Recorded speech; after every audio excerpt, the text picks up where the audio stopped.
Amen. Vous pouvez prendre vos Bibles dans Acte 7.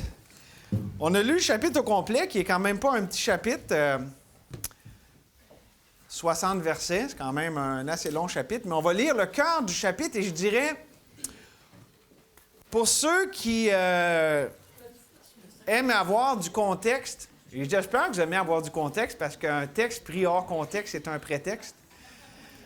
On parle de Moïse dans le discours d'Étienne ce matin dans Acte 7.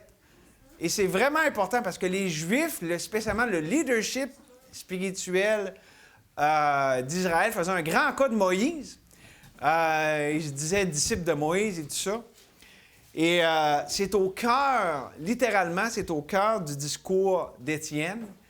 Mais le message est tellement christique. En fait, il prend l'exemple de Moïse, mais quand on comprend, on voit que Moïse est un type de Christ.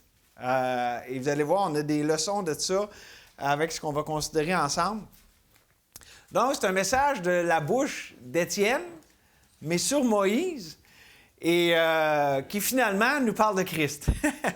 Fait que ça fait un peu par personne interposée, là, mais vous allez voir comment on a des leçons précieuses à tirer de ça ce matin.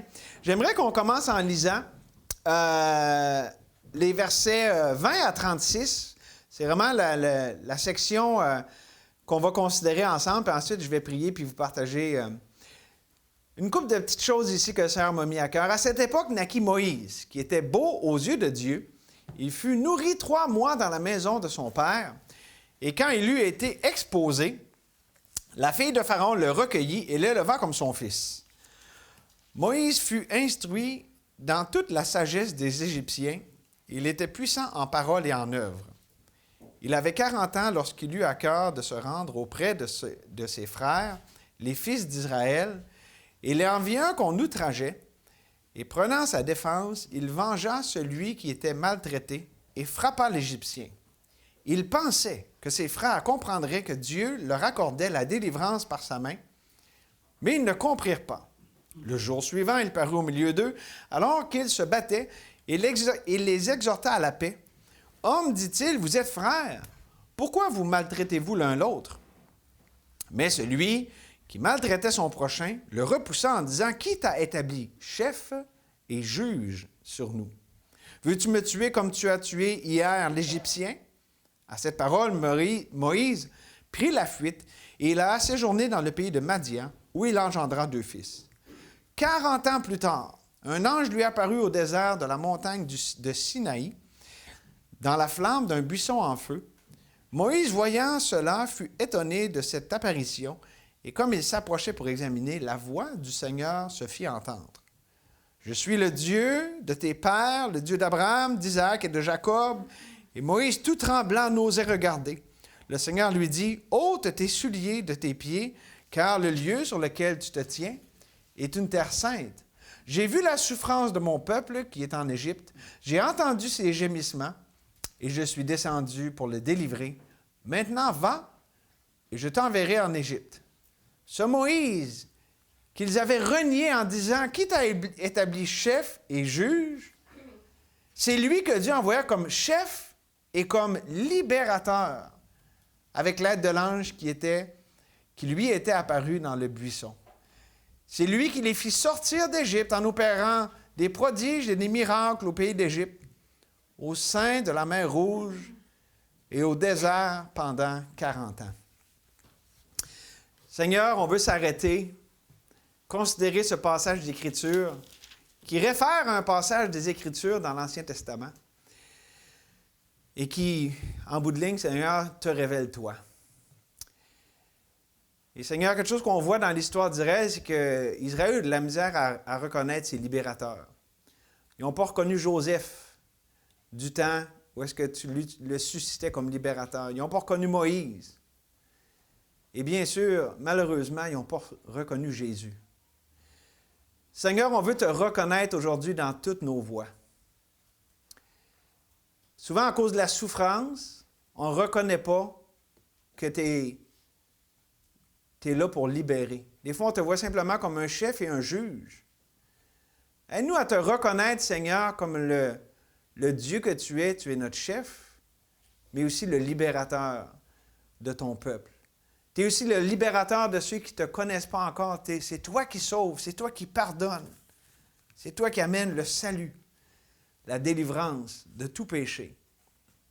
Et donc, Seigneur, ouvre nos yeux pour qu'on puisse contempler les merveilles de ce que tu as pour nous ce matin. On te le demande au nom de Jésus. Amen. La souffrance de l'amour, on va parler de ça ce matin. Je vous fais remarquer, c'est sorti un peu dans ma prière, puis même si vous l'avez remarqué, j'ai accentué quand j'ai lu ces versets-là, mais dans le verset 27, celui qui maltraitait son prochain, auquel Moïse s'adressait, il dit « Qui t'a établi chef et juge? » Et effectivement, dans la première mouture de l'intervention de Moïse, c'était pas mal Moïse lui-même qui s'était établi comme ça. On pourrait rentrer dans les dédales de tout ça pour essayer de voir théologiquement est-ce que vraiment Dieu était celui qui l'avait amené à ce point-là 40 ans après avoir été en Égypte. Mais ce que je veux surtout souligner ce matin, c'est que au verset 35, ce Moïse qui 40 ans avant, là, il avait été renié par son peuple en disant « Qui t'a établi chef et juge? » C'est lui que Dieu envoya comme chef et libérateur. Et donc, j'aimerais qu'on puisse considérer cette vérité ce matin, de reconnaître le Dieu qui délivre, le Dieu qui est libérateur, ou pour y aller avec le thème du mois, Dieu, la source, notre source d'amour, le Dieu d'amour qui délivre et qu'on puisse voir ce Dieu au-delà de l'instrument humain qu'il utilise. Parce que c'était pas mal ça ici. Non seulement avec Moïse, mais il y a Joseph avant qui n'avait pas été reconnu, puis Jésus qui n'a pas été reconnu par la majorité d'Israël. Et même plus que ça, non seulement ils n'ont pas reconnu l'instrument de libération de Dieu, mais ils l'ont même considéré comme un ennemi et comme un juge, alors qu'en réalité, il était leur libérateur. Donc, j'aimerais qu'on regarde ça ici parce que c'est une puissante image, une illustration de Jésus-Christ qui, lorsqu'il est venu, était méprisé, abandonné des hommes, un homme de douleur, habitué à la souffrance. Il était semblable à celui dont on détourne le visage. Nous l'avons dédaigné, nous l'avons fait de lui aucun cas. Pourtant, c'était le libérateur. Lui qui n'était pas compris alors qu'il voulait faire comprendre les voies de Dieu, le salut de Dieu. Lui qui n'a pas été connu et reconnu, voulait faire connaître le seul vrai Dieu, la voie du salut.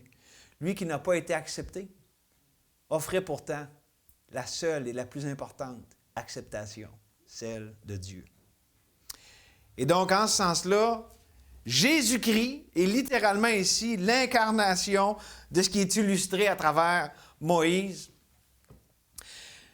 Et comme on le voit, on était dans ce texte-là la semaine dernière, mais dans Jean 1, ça dit « Car la loi a été donnée par Moïse, la grâce et la vérité sont venues par Jésus-Christ.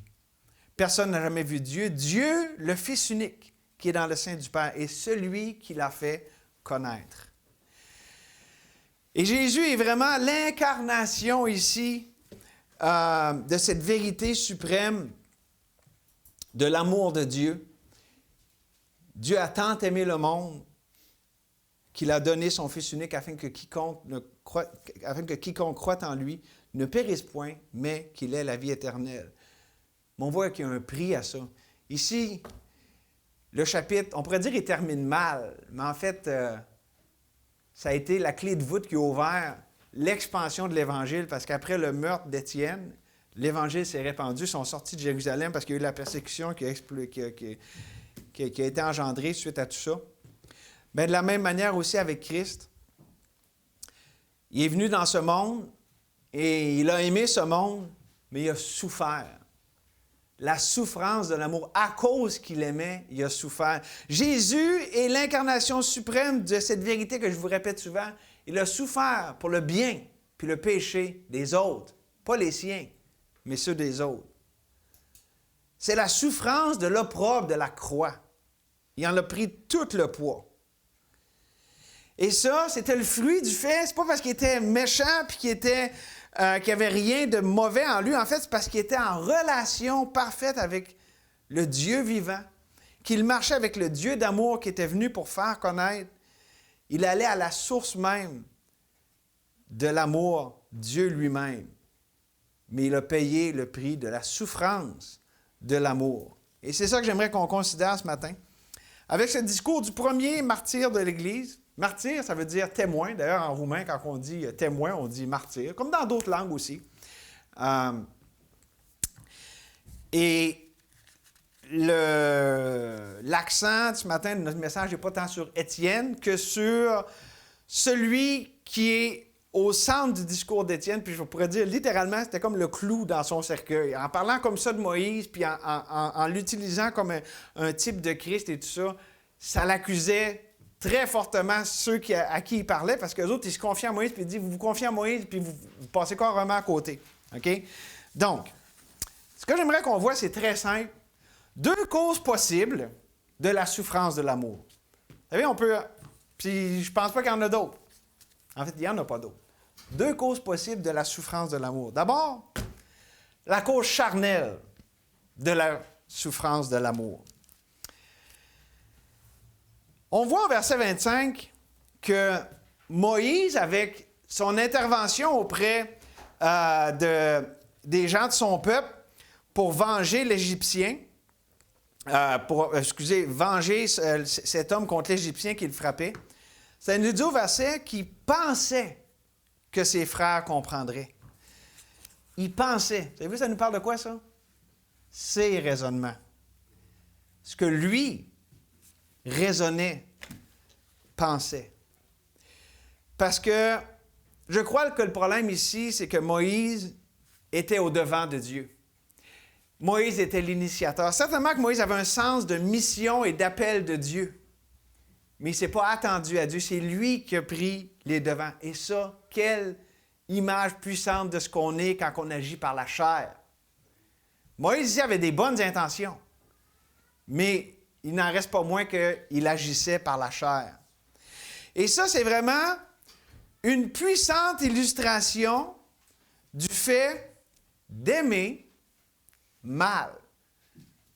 Comprenez que, pas Abraham, mais Moïse aimait les Israélites. Il aimait son peuple. Il a été élevé par les Égyptiens, mais il avait gardé cet attachement à son peuple, qu'il aimait.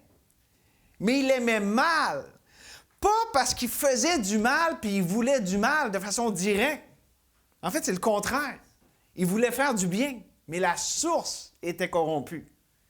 Il faisait du bien, mais pas selon la source de Dieu, de son amour. C'était le soi, c'était la chair. Telle voie paraît droite à un homme, mais son issue, c'est la mort.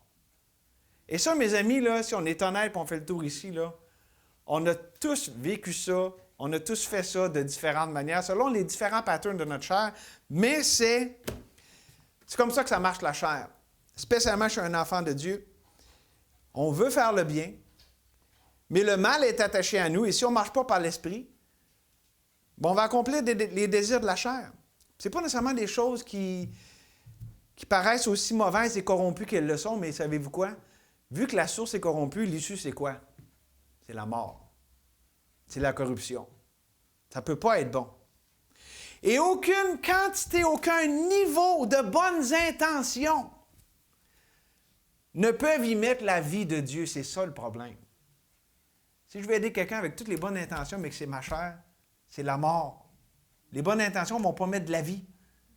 C'est Dieu, le Saint-Esprit, qui met la vie de Dieu dans ce qu'on fait. C'est pour ça que Jésus a dit, la chair ne sert à rien. C'est l'Esprit qui vivifie, qui amène la vie. Et donc, la chair nous voue à l'échec. Et ça, c'est pas moi qui l'ai inventé, là. C'est dans le texte de Romains 8. L'affection de la chair, c'est la mort, tandis que l'affection de l'esprit, c'est la vie et la paix. Car l'affection de la chair est inimitié, est en ennemi contre Dieu, parce qu'elle ne se soumet pas à la loi de Dieu et qu'elle ne le peut même pas.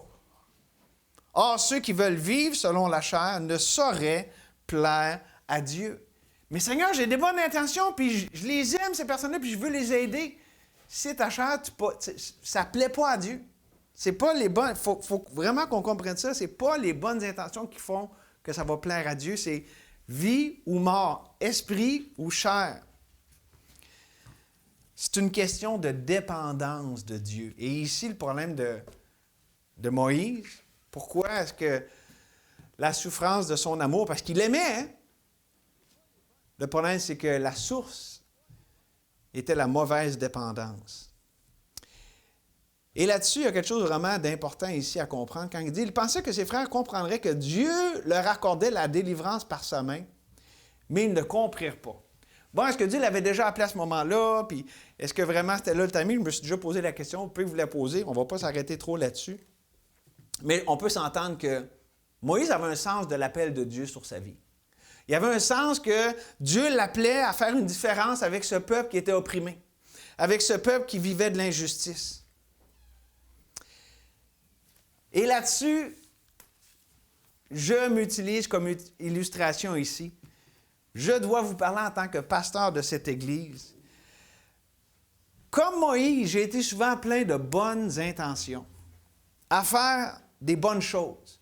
En voyant que Dieu m'appelait à faire ci puis à faire ça, à vous aider, à toutes sortes de choses. Et dans mes relations avec vous, combien souvent, et là je dis, au lieu de subir la souffrance de l'amour, parce que c'est souffrant d'aimer, avec ma chair, avec les tendances propres à ma chair, j'ai pris l'initiative, j'ai voulu faire les choses. Et donc, j'ai été l'initiateur, j'ai écouté mes raisonnements au lieu de Dieu. J'ai pris les devants, j'ai devancé le timing de Dieu. J'ai agi par peur et non par foi. Et combien longtemps et combien souvent je me suis mis dans cette position-là avec les bonnes intentions de la chair. Autrement dit, je n'ai pas fait confiance au leadership de Dieu par peur.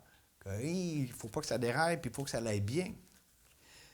Et vraiment pour ça, du fond du cœur, je vous en demande pardon, parce que, regardez, je n'ai pas d'excuses. Les excuses de la tromperie, « Ah, j'ai été trompé », c'est vrai. Puis j'étais sincère. Mais c'était les œuvres de la chair pareil. C'était par orgueil, puis par la peur. Donc, je ne l'ai jamais confessé publiquement comme ça, puis je le fais ce matin. Pourquoi? Parce que je pense que c'est vraiment salutaire, parce que Dieu est déjà à l'œuvre, puis Dieu est déjà au-devant de ce que je suis en train de parler là. Mais j'avais besoin de le faire en tant que pasteur. Pourquoi? Parce que c'est quelque chose que je sais qui a causé des dommages dans vos vies personnelles, de couple et de famille. Et ça, c'est ça. Peut-être qu'il y en a qui m'en veulent pour ça.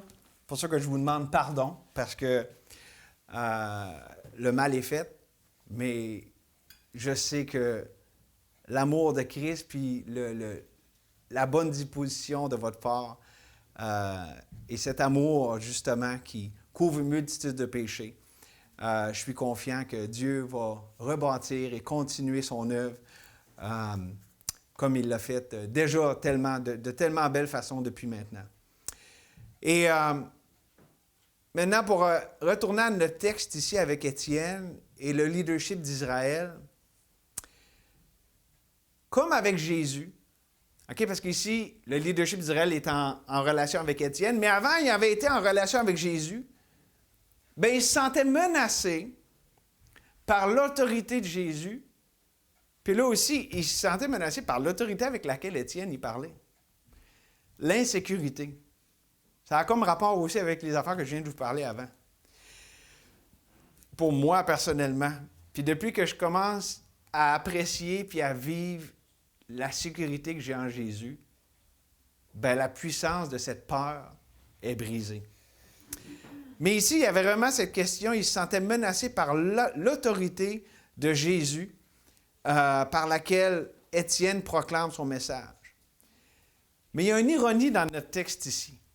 C'est que l'autorité qui était conférée à Moïse, là, dans le texte, puis je vous l'ai dit au début, il dit « Hey, c'est qui t'a mis chef en autorité pour être notre juge? » En fait, l'ironie, c'est qu'ils ne comprenaient pas que ce n'était pas pour être leur juge, c'était pour être leur libérateur. Ils voyaient comme une menace, alors qu'il était celui qui était là pour les libérer. Ce n'était pas une autorité pour détruire, comme Paul le dit aux Corinthiens, c'était une autorité qui était donnée pour l'édification. Mais encore, pour pousser l'ironie encore plus loin, vu qu'ils l'ont rejeté comme libérateur, Jésus l'a rejeté comme libérateur, il est devenu leur juge. 70 après Jésus-Christ, la ville de Jérusalem a été détruite parce qu'ils ont rejeté leur libérateur qui est devenu leur juge. Et vous savez, c'est vrai pour quiconque ici ne connaît pas Jésus comme son sauveur personnel. Jésus se présente à vous maintenant comme le libérateur. Il sauve quiconque s'approche de lui par la foi. Mais si vous ne le reconnaissez pas, si vous ne l'acceptez pas comme celui qui peut vous libérer de la condamnation du péché, de la puissance du péché, un jour vous allez vous tenir devant lui comme votre juge. Donc, comme ça dit dans Hébreu, que personne ne paraisse être venu trop tard, mais mettez votre foi dans celui qui sauve encore aujourd'hui. Et pour nous ici, les enfants de Dieu, en ce qui nous concerne, je rends gloire à Dieu du fait, puis ça me fait tellement apprécier sa grâce, du fait que même si dans le passé, j'ai été en relation avec lui puis avec vous, comme si Dieu était mon juge, puis comme si moi j'étais selon la pensée de la loi avec vous autres, gloire à Dieu, Dieu s'est présenté à nous comme notre libérateur. Puis on expérimente la liberté de la peur. Je vous dis, ce qui se passe dans notre Église là, depuis déjà, ça fait plus qu'1 an, c'est que Dieu brise la puissance de la peur. Dieu est notre libérateur. Parce que la peur, là, dans une vie chrétienne, là, c'est fou ce que ça fait. On ne veut pas être vrai avec les autres, on a peur qu'ils nous jugent, puis aussi quand on a peur, on va juger les autres.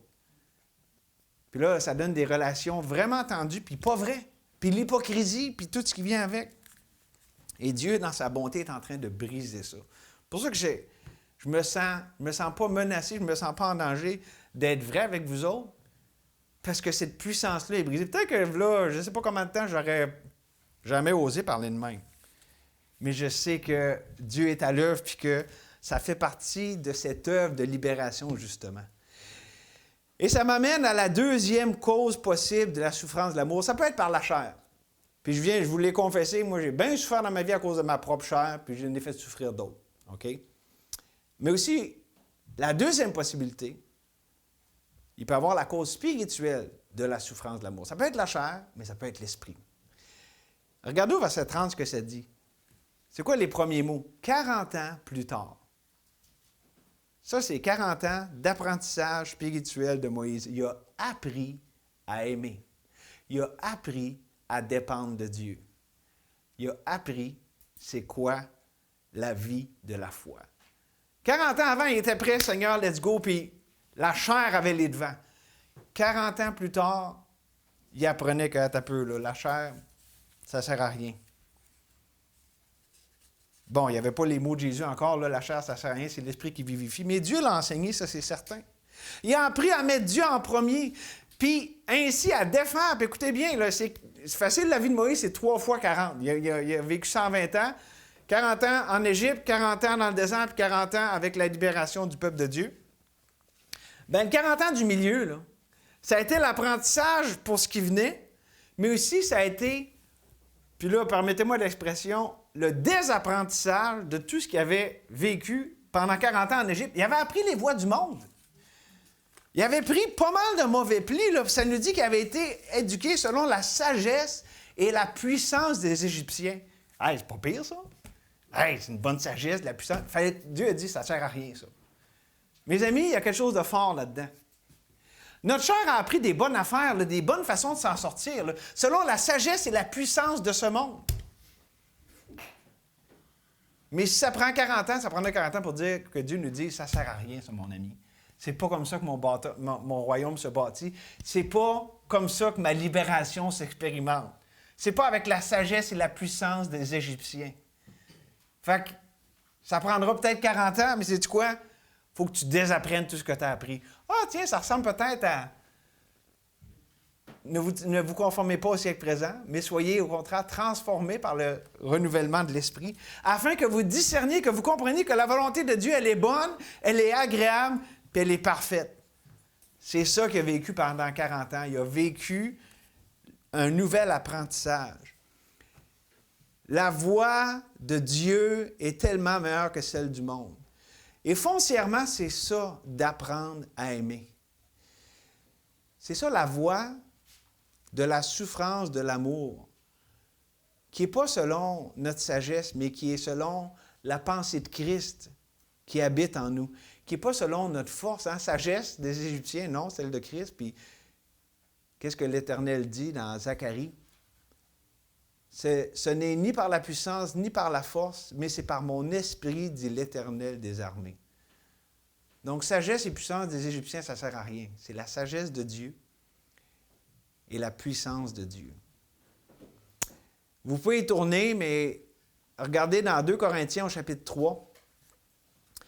2 textes importants ici pour appliquer ce qu'on est en train de considérer. 2 Corinthiens, chapitre 3, qui parle de notre capacité, qui parle du ministère de l'Esprit dans la nouvelle alliance sous laquelle nous sommes. Puis au verset 5, ça dit « Ce n'est pas à dire que nous soyons par nous-mêmes capables de concevoir quelque chose comme venant de nous-mêmes. Notre capacité, au contraire, vient de Dieu. Il nous a rendus capables d'être ministres d'une nouvelle alliance, non de la lettre, mais de l'esprit.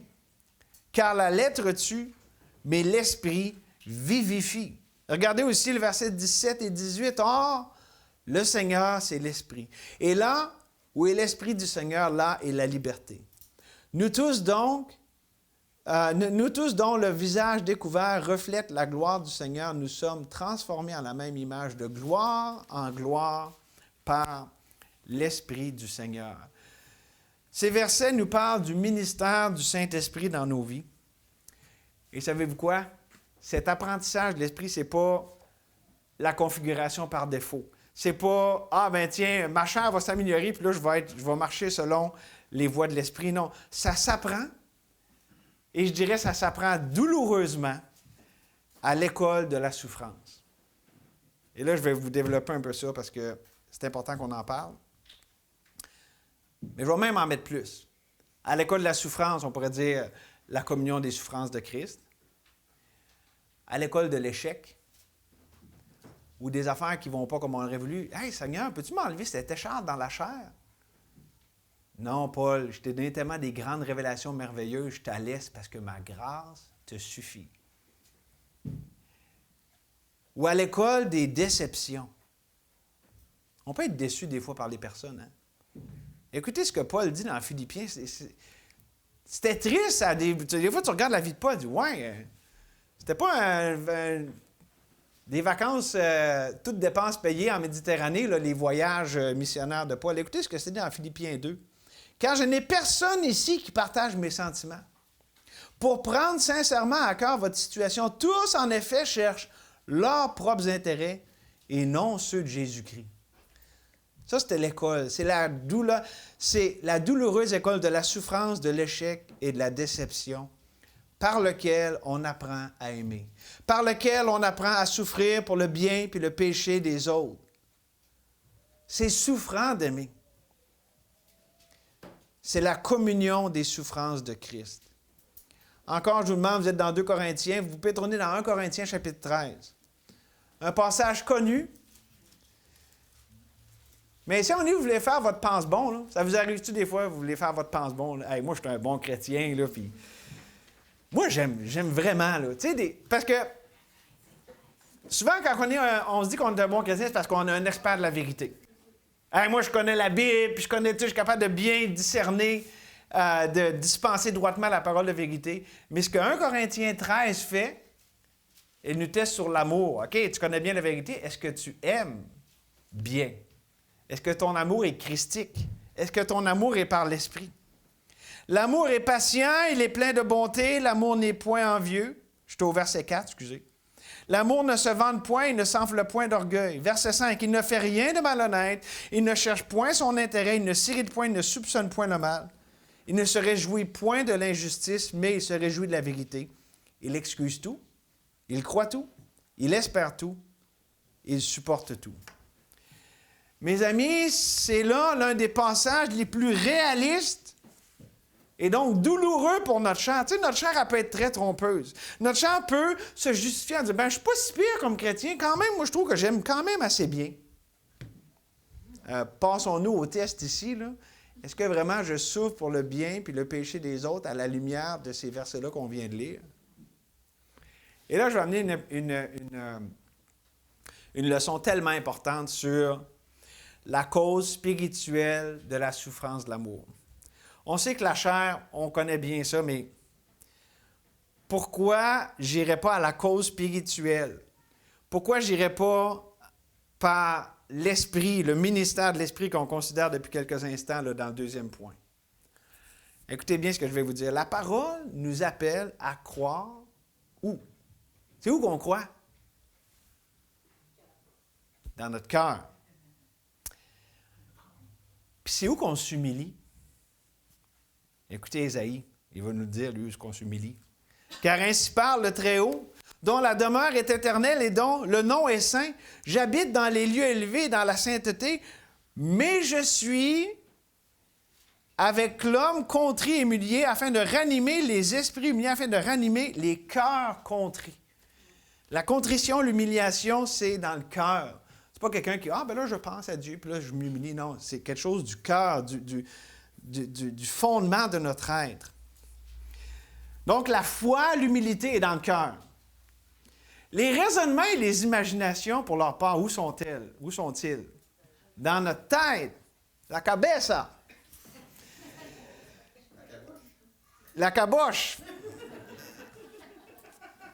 Et donc, la souffrance de l'amour, c'est le passage dur et implacable de là à là. Et là, c'est vraiment le fort de mon message. Où est répandu l'amour de Dieu par le Saint-Esprit? Dans nos cœurs. Donc, si je veux aimer de façon christique, c'est où que ça va se passer? Dans le cœur. C'est pour ça que ça fait mal. Dieu frotte, il gratte dans le fond du cœur. Parce que nos pensées, on peut avoir toutes sortes de pensées et des raisonnements. Dieu dit qu'il faut amener ça captif à l'obéissance de Christ. Notre cœur, c'est là que réside... Vous savez, notre cœur, c'est intéressant. Parce que c'est le cœur de la question, c'est là que tout se joue. Parce que c'est là que réside notre volonté, notre pensée puis nos émotions. OK? Et la douleur et la souffrance lorsque notre volonté, notre pensée, nos émotions dans notre cœur rentrent en collision avec la volonté de Dieu, sa pensée, ses émotions, parce que l'Esprit de Dieu communique dans nos cœurs sa pensée, sa volonté, ses émotions. Puis c'est ça le choc des deux. C'est ça l'apprentissage de l'amour. C'est quand il y a notre volonté qui s'oppose à celle de Dieu, nos pensées à celles de Dieu, nos émotions, nos sentiments, nos motivations avec celles de Dieu. Tout se joue au niveau du cœur. Et donc, la question est la suivante. Qui règne dans mon cœur? Moi ou Christ? On peut le dire autrement. Qui décide? Qui initie? Qui a l'autorité finale? Et c'est ce qu'on voit avec Moïse. Au début, après 40 ans en Égypte, Moïse était là. Seigneur, je suis prêt, puis je veux. Mais c'était qui l'initiateur? C'était qui dirigeait son cœur? C'était lui. Puis le 40 ans dans le désert l'a amené à ce que Christ règne dans son cœur. C'est ça que ça l'a fait, les 40 ans dans le désert. Dieu nous place dans des situations et des relations non seulement difficiles, mais parfois intenables. Intenables où soit nous sommes brisés par la soumission et la dépendance à Dieu. OK? Ou, ça c'est l'option numéro 1, je suis brisé par Dieu. Ou, c'est moi qui brise. Je refuse d'être brisé. Et donc, moi-même, je me brise par ma volonté propre. Je vous donne un exemple, une couple d'exemples. Cette personne que vous savez que vous devez pardonner, puis vous tenez encore les rênes dans votre cœur, que vous ne voulez pas pardonner, parce qu'elle vous a vraiment fait du mal, puis c'était vraiment injuste ce qui est arrivé. Puis ça fait peut-être des années. Cette situation, cette relation, est-ce que le Seigneur vous demande de décrocher, d'arrêter d'essayer, d'arrêter de vouloir être au contrôle?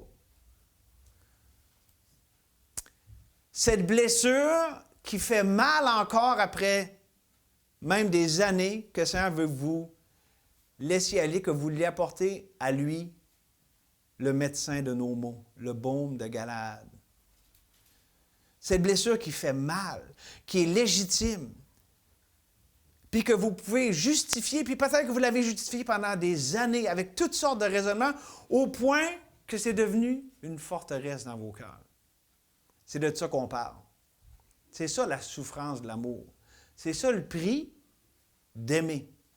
C'est avec ces affaires-là. Quand on aime, on pardonne. Quand on aime, on décroche. Quand on aime, on laisse celui qui nous aime au-dessus de tout guérir les blessures. Et c'est dans des situations comme ça qu'il devient évident qu'on ne peut pas plaire à Dieu avec nos raisonnements puis nos pensées. Essayez là, avec des affaires, je vous dis, là, j'ai trouvé une solution puis une recette. Puis essayez avec votre tête de régler ces problèmes-là. Ça ne marche pas. Il faut que la grâce de Dieu descende dans nos cœurs. Il faut que nos cœurs soient touchés par l'Esprit du Dieu vivant pour que ces choses arrivent. Puis pour ça, il faut qu'on cède, il faut qu'on s'abandonne, il faut qu'on arrête d'essayer, comme on l'a fait peut-être pendant des années, en se justifiant avec des raisonnements, puis qu'on s'humilie devant Dieu. Je vais vous dire ça avec d'autres mots, ça va peut-être vous aider à comprendre. Il faut abandonner complètement les pièges et les dédales de l'arbre de la connaissance. Je vais faire ci, ça va m'aider pour ça. J'ai appris ci, puis ça, OK? Il faut s'en repentir, il faut choisir la vie. L'arbre de vie. Christ, notre vie. Parce que c'est Dieu qui a dit, je mets devant vous la vie puis la mort. La situation dont on parle, là, peut-être qu'il vous blesse et tout ça, c'est un choix de vie ou de mort devant vous. C'est pas une question de bien puis de mal, puis il m'a fait du mal, donc j'ai raison d'y en vouloir moi aussi. Ça, c'est la mort. On a un choix de vie, mais c'est un choix de cœur. C'est pas superficiel. C'est pas simplement cérébral. C'est profond, c'est viscéral. C'est pour ça que tellement souvent, et par tellement de peine et de souffrance, Dieu nous fait passer de la tête au cœur, de la théorie à la pratique. Pour ça que je vous dis, le message est douloureux ce matin. Parler d'amour, c'est pas toujours romantique. Regardez l'amour de Christ. C'était pas romantique son amour. C'était souffrant. Mais c'était l'expression suprême de l'amour. Et donc la souffrance de l'amour de Christ, et de vivre cet amour par l'Esprit qui est répandu dans nos cœurs, c'est pas toujours évident. Et ce qu'on voit à la fin du chapitre, et on ne va pas le lire au complet, mais on voit que le peuple se rebellait. Moïse les aimait. Moïse s'est laissé enseigner par Dieu. Moïse a appris à les aimer de façon christique. Mais ils n'ont pas bien répondu. Ils se sont révoltés, ça dit. Alors Dieu s'est dit, ils ont dit à Aaron, fais-nous des dieux qui marchent devant nous, car ce Moïse. Imaginez-vous que Moïse, il avait été à la bonne école, là, puis il les aimait, puis il y avait cette dépendance, il les aimait de façon christique, puis il dit, ce Moïse qui nous a fait sortir d'Égypte, nous ne savons ce qu'il est devenu. Moïse s'est laissé enseigner par Dieu, il a appris à aimer, puis la réponse était vraiment poche. Était vraiment pas selon ce que Moïse aurait pu s'attendre. La rébellion, l'idolâtrie humaine nous heurte.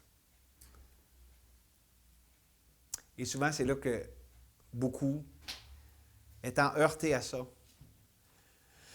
vont s'enfoncer. Parce que la chair qui répond par la chair, la chair qui répond à la chair, tu sais, quelqu'un m'a fait du mal avec sa chair, je ne réponds avec ma chair, ça ne sert à rien. Puis Moïse avait cette tentation-là, parce que là, Moïse était dirigé par l'Esprit, là, 40 ans, là, puis c'était un homme de Dieu qui dépendait de Dieu, puis Dieu était à l'œuvre dans sa vie. Mais la réponse était tellement pas réciproque, absolument pas.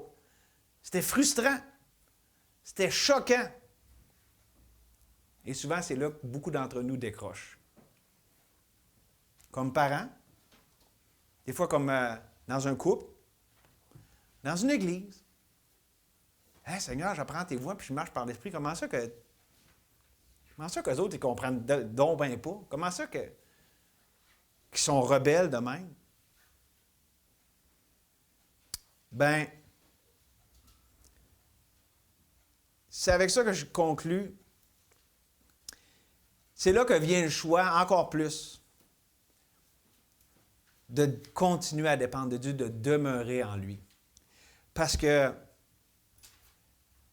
tu sais, ça peut être la théorie, tout ce qu'on a appris.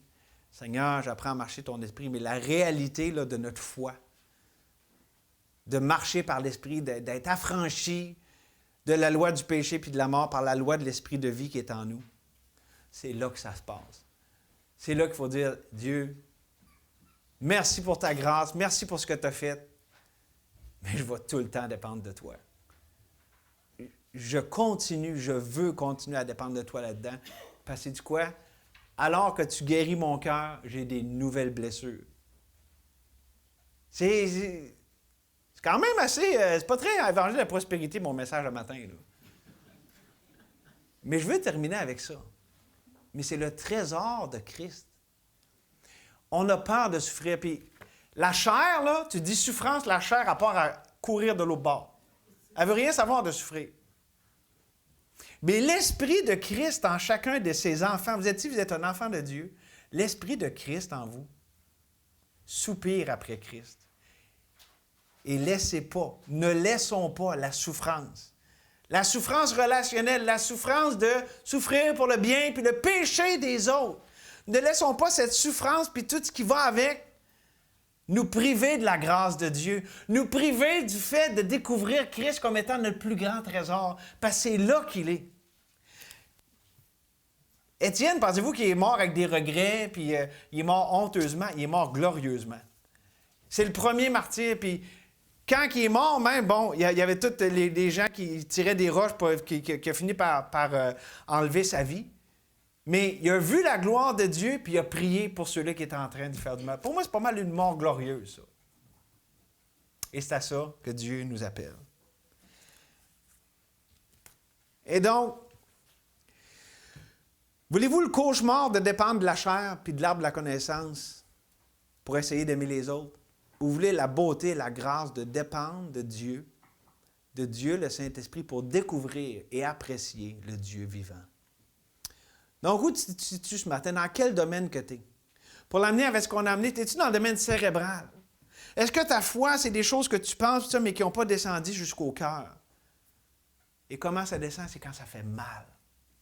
C'est quand ça fait mal. C'est quand ça vient nous écorcher jusqu'au fond. C'est là que Dieu fait descendre ses vérités précieuses dans nos cœurs. C'est là que Christ devient précieux. Apprendre à aimer, c'est coûteux. Ça fait mal d'aimer. Mais savez-vous quoi? Si on aime mal, selon la mauvaise source, ça fait mal ça aussi. C'est bien mieux d'aimer comme Dieu, parce qu'avec lui, c'est merveilleux. Dieu est près de ceux qui l'invoquent. Et Dieu ne laisse pas dehors ceux qui viennent à lui. Si vous êtes ici, vous n'êtes pas sauvés, vous ne connaissez pas encore le vrai amour. Considérez celui qui est mort pour vous. Et peut-être qu'en tant qu'enfant de Dieu ce matin, le prix de la souffrance de l'amour t'a fait décrocher. Ça, c'est ma dernière phrase. Écoutez bien. Le prix de la souffrance de l'amour t'a fait décrocher. Mais moi, ma seule phrase, c'est « accroche-toi à Dieu ». Accroche-toi à Dieu. C'est bon que tu décroches de ta chair, mais de grâce, décroche pas complètement, accroche-toi à Dieu. Seigneur, merci. Merci pour ta patience et ta grâce envers nous. Seigneur, tu es bon, tu es patient. Et Seigneur, c'était un message difficile à matin. Ce n'est pas romantique, l'amour christique. C'est souffrant. En fait, il y a même toute la laideur du péché qui est là-dedans. Toute la souffrance. Mais Seigneur, ce n'est pas à ça qu'on regarde, parce que ça nous garde dans la servitude, dans l'amertume, dans toutes ces choses-là. Seigneur, ton amour répandu dans nos cœurs, qui accepte de souffrir pour le bien et le péché des autres, nous fait découvrir le Dieu d'amour, nous fait découvrir toi. Seigneur, qu'on voit au-delà de ce qui fait mal, et qu'on te voit toi, qui nous appelle. Seigneur, merci que tu te laisses découvrir, que tu viens à nous, au beau milieu de la souffrance.